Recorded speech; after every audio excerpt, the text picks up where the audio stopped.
Many people say they stopped watching Downton Abbey after the Darcy didn't appear in the show. Yet, the characters living within the drama continued their stories. Time does not pause for anyone's grief. Mary remained consumed by the overwhelming sorrow of losing Matthew, unable to free herself from the depths of despair. Over these 6 months, she became the focal point of the family. Robert believed he should take over the management of the estate to protect Mary and her child. Tom, frustrated that his previous plans with Matthew to improve the estate had been abandoned, hoped Mary would rejoin the management, but Robert firmly rejected the suggestion. Branson sought out Carson, Mary's other father figure, hoping he could encourage her, but instead, he was met with Mary's scolding. "I haven't even recovered from my grief, and you're bringing this up?" As Carson left, he remained undeterred, reminding Mary, "You're letting yourself be broken." At the dinner table, the Dowager Countess and Branson tried to lift Mary's spirits with their usual banter, but she, unwilling to face reality,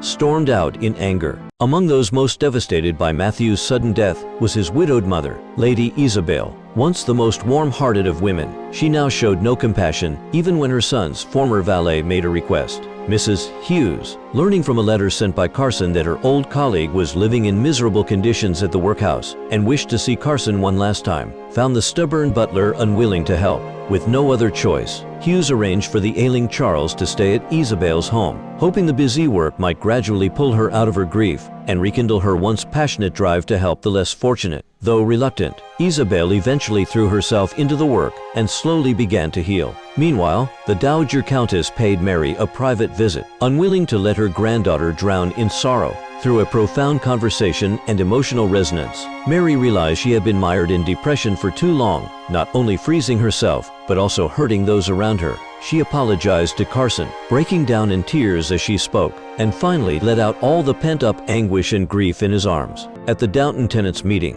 Mary made a striking appearance, shedding her usual black attire and radiating vitality. Her bold and determined nature shone through once more, heralding the dawn of a new era for Downton. As the Dowager Countess had said, "There are many kinds of mothers. You don't have to pretend to be gentle, and there are many ways to love. You don't have to measure them."